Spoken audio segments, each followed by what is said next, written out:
Attenzione! Adesso tutti i borghesi a casa! Restano solo i guerrieri. Faremo una bella premiazione e chi si è visto si è visto. Signor Duca, il signor Duca prega il signor Duca di non uscire prima del ritorno del signor Duca. Ma troppi duchi? Quanti duchi? Un giorno o l'altro li faremo fuori tutti. Ehi, ricordati che sei Duca anche tu, Dai, vabbè, io sono duca giardiniere, faccio un doppio giorno. Dove andremo a finire?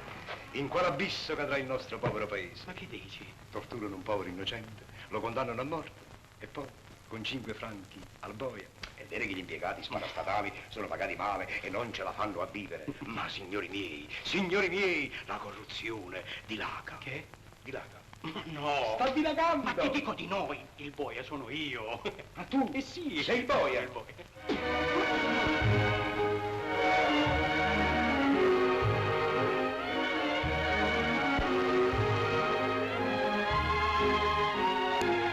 Il nostro caro Gaspar, il nostro diletto Gaspar, domani all'alba verrà ghigliottinato. Vi presentiamo un nuovo volto, un'attrice che farà molta strada.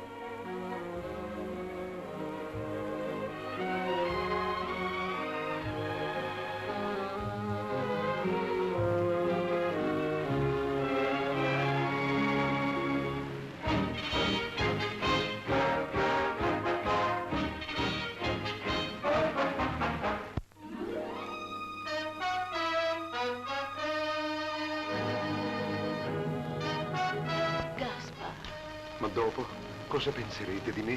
Ma come? La mamma non vi ha detto nulla? Sono orfano. Orfano? Come? Tu figlio di un duca? E allora, divorami.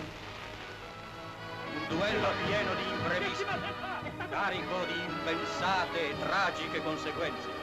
Qualche volta da un futile incidente può scoppiare una guerra. Questa notte il velo che circonda il nostro passato cadrà. La camera della morte, colpi di pistola, trabocchetti, terrore.